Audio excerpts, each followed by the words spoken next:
Good morning, and welcome to the D-Risk Global Markets Daily Brief for Tuesday, November 11th, 2025. The dominant theme today is a market navigating a dense data fog, driven by the prolonged U.S. government shutdown.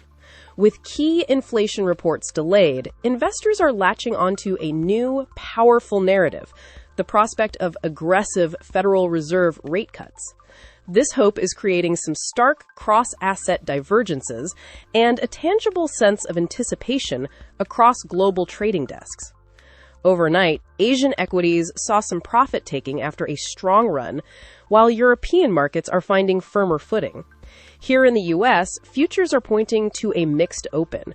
S&P 500 futures are down about 0.2% to 6,842, and the Nasdaq is indicating a 0.4% dip to 25,610. The Dow, however, is holding flat. The real action is in precious metals, with gold surging to fresh highs above $4,100 an ounce, signaling a clear flight to safety and a bet on a weaker dollar. This all seems to hinge on a very dovish turn in Fed rhetoric, particularly from one new governor. Alex, can you walk us through how this data fog and the resulting rate cut speculation are rippling through the global session, starting in Asia? Absolutely, Sarah. The dynamic is fascinating because we're seeing policy divergence become a key theme again. Starting in Asia, Japan's Nikkei 225 slipped from its open of 51,314 to close down at 50,842. But let's be clear, this is minor profit-taking. The index remains firmly in a bullish trend, trading significantly above its 50-day moving average of 46,840.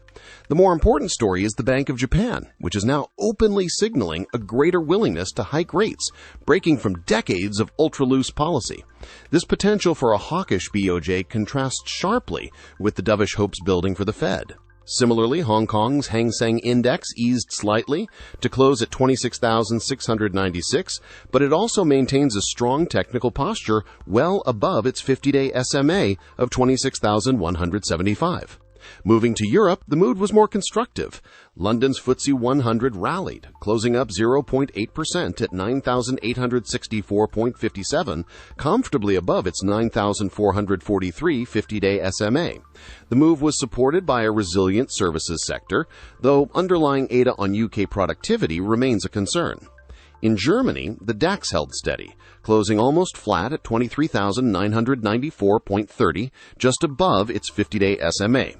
Traders there are looking ahead to a major leadership transition at the ECB, which adds another layer of policy uncertainty for the Eurozone. This cautious optimism in Europe is also tempered by rising geopolitical risk assessments, with a new BlackRock report highlighting threats from cyber attacks to regional instability. Now let's connect this to the U.S., where the narrative is most concentrated. The U.S. dollar index slipped to 99.48, holding below its 200-day moving average of 100.38, a technically bearish signal. This weakness is a direct reflection of escalating Fed rate cut bets. Those bets were supercharged by new Fed Governor Stephen Murin's call for an aggressive 50 basis point cut in December. This is happening in a vacuum, as the shutdown has delayed the October CPI report, leaving the Fed and investors flying blind. This uncertainty is fueling a massive bid for gold, which rallied to close at $4,147 an ounce. That's a nearly 4% jump in just over a day and miles above its key moving averages. It's the market's clearest vote on the direction of rates and the dollar. In contrast, WTI crude is telling a different story. It firmed slightly to $60.65 a barrel, but remains in a clear downtrend, trading below both its 50-day and 200-day SMAs amid persistent global oversupply concerns. Finally, volatility remains contained.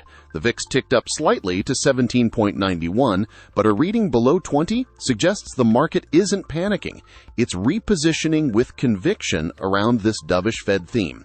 So we have a market betting heavily on stimulus, even as U.S. consumer sentiment just hit a near-record low of 50.3. It's a real disconnect. Sarah? That's a great summary, Alex. A clear disconnect between dire consumer sentiment on the ground and dovish hopes on Wall Street, all happening within this data fog. The market seems to have chosen its narrative for now, and it's all about preemptive Fed action. Looking ahead today, the calendar is relatively light on top-tier data, which will likely keep the focus on central bank commentary. We'll be watching for any headlines from ECB board member Escriva's speech at 11:45 a.m. Greenwich Mean Time. His tone on Eurozone growth and inflation will be parsed carefully, especially given the upcoming leadership changes Alex mentioned. Later tonight, the focus shifts back to the U.S. with a speech from Fed Vice Chair for Supervision, Michael Barr, at 10:25 p.m. Greenwich Mean Time. The market will be desperate for any clues on whether Governor Moran's call for a 50 basis point cut is a lone voice or the beginning of a broader consensus shift within the FOMC.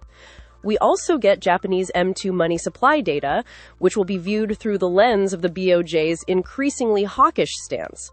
So the key question remains, are markets getting ahead of themselves, or are they correctly sniffing out a major policy pivot?